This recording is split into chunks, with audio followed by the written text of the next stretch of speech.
चुके हैं मिर्जा गालिब की हवेली के अंदर। तो ये गालिब का मुरादाबाद वाला निवास है। जब मैंने इसे पहली नजर देखा तो मुझे सच में ऐसा लगा कि जैसे गालिब मेरे रूबरू हैं। और ये मिर्जा गालिब का कुर्ता है जिसे मिर्जा गालिब पहनते थे। गालिब ये गालिब की ही हैंड राइटिंग में लिखी हुई उन्हीं की एक डायरी है। और भी दुनिया में सुखनवर बहुत अच्छे, कहते हैं कि गालिब का अंदाज बयां और। तो स्वागत है आपका मेरे न्यू ब्लॉग। मिर्जा गालिब का नाम तो आपने बहुत सुना होगा। तो आज हम मिर्जा गालिब की हवेली पर जाएंगे जहां पर उनका इंतकाल हुआ था, जहां पर वो अपनी ज़िंदगी के लास्ट 8 से 9 साल रहे थे। वैसे तो मैं ओमैक्स मॉल में हूँ, तो आज मैं आपको लेकर चलता हूँ मिर्जा गालिब की हवेली पे। तो दोस्तों मैं खड़ा हूँ इस टाइम दिल्ली में चांदनी चौक ओमैक्स मॉल के बाहर। और ये जो आप देख रहे हैं ये चांदनी चौक में ही गुरुद्वारा सीसगंज साहिब है। और हमें जाना है चांदनी चौक के मशहूर एरिया बल्ली मरान में, जहाँ पर मिर्जा गालिब की हवेली है। मैं आपको पूरी लोकेशन बताऊंगा कि कैसा आप मिर्जा गालिब की हवेली पर पहुंच सकते हैं। और चांदनी चौक के बारे में कुछ इंटरेस्टिंग फैक्ट भी बताता चलूंगा और थोड़ी चांदनी चौक की हिस्ट्री भी बताता चलूंगा, क्योंकि जिस जगह मैं आपको लेकर जा रहा हूँ वो जगह देखकर आप खुद मिर्जा गालिब की जिंदगी को महसूस कर सकते हो। और आप देखकर खुद कहोगे कि हमें भी इस जगह पर एक बार जरूर जाना है। तो आप मेरे ब्लॉग में लास्ट तक बने रहे। तो इस टाइम हम चांदनी चौक के भीड़ भाड़ वाले इलाके में खड़े हैं। अगर आप बल्ली मरान के लिए लाल किले से आ रहे हैं तो आपको सीधा ही चांदनी चौक वाली मार्केट में आना है। और अगर आप ओमैक्स मॉल से एग्जिट करते हैं तो आपको राइट टर्न लेना है। अब हम बात करते हैं चांदनी चौक। ये जो आप मेरे सामने देख रहे हैं ये मशहूर पराठे वाली गली है जो कि लेफ्ट साइड में है। तो पुरानी दिल्ली चांदनी चौक इलाका दुनिया भर में मशहूर है। यहाँ आपको मुगल काल से लेकर ब्रिटिश हुकूमत तक की इमारतें और भवन देखने मिलेंगे। पुराने बाजार, संकरिया गली, बड़े बड़े गुंबदनुमा भवन, मंदिर, गुरुद्वारा आज भी सदियों पुरानी यादों को ताजा करते हैं। चांदनी चौक की स्थापना मुगल बादशाह शाहजहां ने 17वीं शताब्दी में की थी। जब मुगल बादशाह शाहजहां ने आगरा से अपनी राजधानी दिल्ली शिफ्ट की थी, शाहजहां ने दिल्ली में यमुना किनारे लाल किला बनवाया। इसके साथ ही लाल किले के सामने चांदनी चौक का निर्माण करवाया था। चांदनी चौक का नाम चांदनी चौक रखने में एक दिलचस्प कहानी है। जैसे कि इसका नाम चांदनी चौक है तो इसका अर्थ भी चांदनी है। दरअसल चांदनी चौक के पास एक तालाब था जो रात में बहुत चमकता था, इसी से इसका नाम चांदनी चौक पड़ गया। ये जो सामने आप एक बोर्ड देख रहे होंगे जो कि नई सड़क वाला बोर्ड है। जो लेफ्ट साइड में नई सड़क है जहां पर आपको हर तरीके की हर तरह की किताबें मिल जाएंगी और बहुत कम और मुनासिब रेटों में। नई सड़क के इस चौराहे को हम पास करेंगे जो कि इधर एक स्टैचू भी लगा हुआ है और एक तिरंगा भी है, बट हमें बिल्कुल सीधा ही जाना है, कहीं मुड़ना नहीं है। तो मैं आपको बता दूं कि चांदनी चौक में हर तरह का सामान मिल जाता है। यहाँ पर आप शादी की शॉपिंग, लहंगे, शेरवानी, शादी के कार्ड, ज्वेलरी और बहुत सारे कपड़े जिसे आप थोक के रेट में बिजनेस पर्पज से या सिंगल भी खरीद सकते हो। ये मार्केट दुनिया की एक ऐसी मार्केट है जहाँ पर सारा सामान मिलता है। अगर आप कभी दिल्ली आए तो एक बार चांदनी चौक जरूर विजिट करें। और ये एक बड़ी सी इमारत के सामने ही बल्ली मरान का बोर्ड लगा हुआ है। आप देख सकते हो कि ये बल्ली मरान वाली गली है और ये सामने इसका बोर्ड है बल्ली मरान का। और ये गली जो है यही बल्ली मरान को जा रही है जहां पर मिर्जा गालिब की हवेली है। तो हम इस गली में मुड़ जाते हैं। तो इस गली में हमें बल्ली मरान में हमें कासिम गली में जाना है। एक चीज और मैं आपको बता दूं कि अगर आप बिजनेस की तलाश कर रहे हैं या बिजनेस आइडियाज ढूंढ रहे हैं तो एक बार आप दिल्ली आए और चांदनी चौक पूरा विजिट कर लें। आपको 1000 आइडियाज मिल जाएंगे। जैसे कि आप देख सकते हो यहाँ पर ये ऑप्टिकल्स की दुकानें हैं। इतनी ऑप्टिकल्स की दुकानें हैं। यहाँ पर शूज की दुकानें हैं, स्लीपर्स की दुकानें हैं, ऑप्टिकल्स की थोक की दुकानें हैं जहां पर बहुत सस्ते सस्ते शूज और ऑप्टिकल्स बिक रहे हैं। यहाँ पर आपको हर चीज मिल जाएगी, कपड़ों से लेकर ड्राई फ्रूट्स तक। तो आपको आपके एरिया के हिसाब से 1000 आइडियाज मिल जाएंगे बिजनेस करने के और आप आसानी से कोई भी बिजनेस चूज कर सकते हो। तो दोस्तों फाइनली हम पहुंच जाते हैं कासिम जान गली में, क्योंकि गली के नुक्कड़ पर ही ये मस्जिद है और मस्जिद के बराबर में ही है मिर्जा गालिब की हवेली। तो हम इस गली में गए, गली में हमने पास में ही हमें दिख जाती है मिर्जा गालिब की हवेली। तो गाइस ये देख सकते हो गालिब स्मारक, ये हवेली के बाहर दीवार पर लिखा है।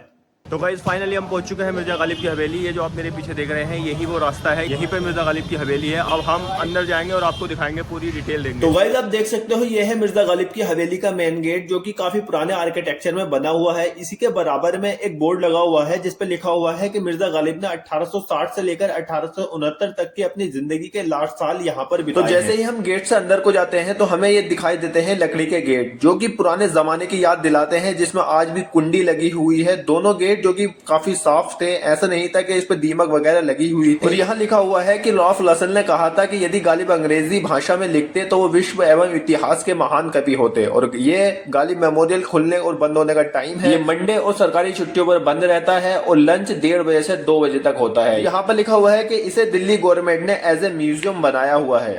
तो गाइस फाइनली हम आ चुके हैं मिर्जा गालिब की हवेली के अंदर और ये आप तस्वीर देख रहे हैं, ये मिर्जा गालिब की ही तस्वीर है। यहाँ पर मिर्जा गालिब वैसे पूरी ज़िंदगी नहीं रहे थे और ना ही उनका ये परमानेंट घर है। मिर्जा गालिब यहाँ पे अपनी ज़िंदगी के लास्ट के 8 या 9 साल रहे थे और उनका इंतकाल भी यहीं पे दिल्ली में ही हुआ था। और उनकी कब्र जो है वो दूसरी जगह है। मैं आपको दिखाऊंगा, ब्लॉग डालूंगा उसका भी, मिर्ज़ा गालिब की हवेली, मिर्ज़ा गालिब की जहाँ पर कब्र है। और यहाँ पे एक म्यूज़ियम सा बना रखा है, आप देख सकते हो ये सारी चीज़ें मिर्ज़ा गालिब की। और मैं आपको दिखाता हूँ, ये एक म्यूजियम बना रखा है जहां पर मिर्जा गालिब की बहुत सारी चीजें मौजूद हैं। तो मैं आपको बता दूं कि उर्दू अदब के महान शायर मिर्जा असदुल्ला बेग खान यानी मिर्जा गालिब का जन्म 27 दिसंबर 1797 को उत्तर प्रदेश के आगरा में तुर्की वंश के एक अभिजात परिवार में हुआ था। उनके पिता का नाम मिर्जा अब्दुल्ला बेग खान और माता का नाम इज्जतुन्निसा बेगम। जब मैं अंदर गया तो मैंने ये स्टैचू देखा तो मुझे सच में लगा कि शायद मिर्जा गालिब मेरे सामने बैठे हैं। और इस म्यूजियम में आकर मेरी जो फीलिंग थी वो फीलिंग मैं आपको डिफाइन नहीं कर सकता। एक अजीब सी फीलिंग, यहाँ पर आकर एक अजीब सा फील आ रहा था, एक अजीब सी सोच में था मैं, बट जैसे भी था बहुत अच्छा फील हो रहा था। तो मिर्जा गालिब के कुछ शेर हैं कि कहूँ किस्से में क्या है, शबे गम बुरी बला है, मुझे क्या बुरा था मरना अगर एक बार हो। इन दीवारों पर मिर्जा गालिब के और भी बहुत सारे शेर लगे हुए हैं जो कि बहुत ही शानदार है। बहुत बड़ी तस्वीर लगी हुई है जो कि मिर्जा गालिब हुक्का पी रहे हैं, क्योंकि मिर्जा गालिब शायरी के साथ हुक्के के और शराब के भी बहुत बड़े शौकीन थे। और एक और शेर लिखा हुआ है जो मिर्जा गालिब ने खुद अपने लिए कहा था कि पूछते हैं वो कि गालिब कौन है, कोई बतलाओ कि हम बतलाएं। फिलहाल गालिब साहब माजरत के साथ थोड़ा बहुत हम बतला देते हैं। जब गालिब सिर्फ 5 साल के थे तभी उनके पिता का इंतकाल हो गया था और उसके बाद उनका लालन पालन उनके चचा मिर्जा नसरुल्लाह बेग खान ने किया था, पर कुछ ही साल बाद उनका भी इंतकाल हो गया था। मिर्जा गालिब अपने सामने किसी को कुछ नहीं समझते थे और ये एक शेर है जो मिर्जा गालिब की पर्सनैलिटी को दर्शाता है। वजी चाहे अतफाल है दुनिया मेरे आगे, होता है शब व रोज तमाशा मेरे आगे। वजी चाहे अतफाल का मतलब है कि बच्चों के खेलने का मैदान, यानी कि ये दुनिया गालिब के लिए बच्चों के खेलने का मैदान है। गालिब रामपुर उत्तर प्रदेश को भी उर्दू का गढ़ मानते थे, क्योंकि रामपुर नवाब वहां पर शायरी की बड़ी बड़ी महफिल सजाया करते थे। तो गालिब ने एक विशेष स्थान रामपुर में भी रखा था। रामपुर के करीब मुरादाबाद था जहां पर उनके एक दोस्त रहते थे। तो मुरादाबाद उन्हें बहुत भाता था, क्योंकि वहां पर उनके दोस्त बताते हैं कि उन्हें बहुत स्वादिष्ट खाना खिलाते थे। और इसके साथ गालिब बनारस में भी काफी टाइम रहे थे। और ये गालिब के जमाने की कुछ तस्वीर हैं जिसमें मैं आपको दिखा देता हूँ। ये गालिब का मुरादाबाद वाला निवास है जिसमें वो मुरादाबाद में रहा करते थे। और इधर मैं आपको दिखा देता हूँ, ये गालिब का जो बनारस वाला निवास था उसका मुख्य द्वार है। और इधर जो साइड में दिखा देता हूँ गालिब का, ये रामपुर की रेजिडेंसी है। मतलब गालिब को जो रामपुर में रहने दिया था वो नवाब ने अपनी ही कोठी में गालिब को रहने दिया था। 1810 में महज 13 साल की उम्र में नवाब इलाही बख्श की बेटी उमराव बेगम गालिब की पत्नी बनी। गालिब को अपनी पत्नी से लगाव था, लेकिन उनका रिश्ता कभी मोहब्बत की दहलीज पार नहीं कर पाता। गालिब को अपनी पत्नी से हमेशा से शिकायत रहती कि वो उनके शेरों को नहीं समझ पाती, जबकि उमराव बेगम गालिब से काफी मोहब्बत करती थी और वो गालिब का बहुत ख्याल भी रखती थी। और गाइस ये आप देख सकते हो, ये गालिब की ही हैंड राइटिंग में लिखी हुई उन्हीं की एक डायरी है और उसमें लिखी हुई कुछ शायरी है जिसपे लिखा हुआ है कि हमसे खुल जाओ वो वक्त में परस्ती एक दिन, वरना हम छेड़ेंगे रुककर अजरस्ती एक दिन। इसका मतलब कुछ ऐसे ही कि हमसे नशे के वक्त बात करो, ऐसे ही कुछ मतलब है। और इधर मैं आपको दिखा देता हूँ, ये गालिब के जमाने के बर्तन हैं जिसे गालिब और गालिब की फैमिली इस्तेमाल किया करती थी। गालिब का खुद में भी एक औरत था जिससे आप इस शेर के जरिए से समझ सकते हैं कि है और भी दुनिया में सुखनवर बहुत अच्छे। कहते हैं कि गालिब का अंदाज बयां, और ये शेर गालिब ने अपने लिए खुद ही कहा था। और जिसका मतलब है कि दुनिया में कितने भी शायर हैं बहुत अच्छे होंगे, लेकिन गालिब जैसी शायरी कोई नहीं कर सकता। गालिब की इस खूबसूरत सी हवेली में इन खूबसूरत दीवारों पर आपको बहुत खूबसूरत गालिब की शायरी मिल जाएंगी, जिसपे जैसे कि ये शायरी है कि शमा बुझती है तो उस पे धुआं उठता है, शोलाए इश्क शिया पोश हुआ मेरे बाद। और जिस तरह से इस जगह को सजाया है, यहाँ पर शायरियां सजाई है, यहाँ का माहौल क्रिएट किया है, वो अद्भुत है। और एक और शेर गालिब का है कि न था कुछ तो खुदा था, कुछ ना होता तो खुदा होता, डुबोया मुझको होने ने, ना होता मैं तो क्या होता।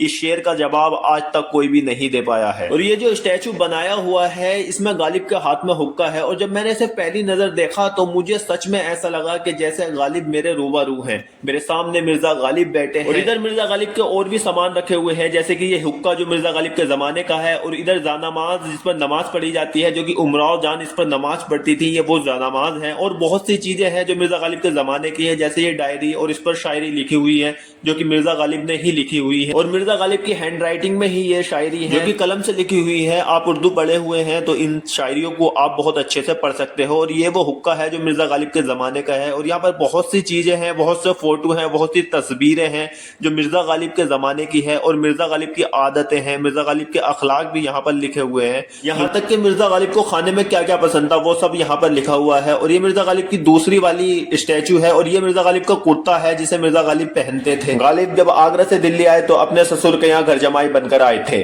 और इंटरेस्टिंग बात यह है कि गालिब ने आज तक अपना घर नहीं खरीदा, जहां पर भी रहे वो किराए पर ही रहे।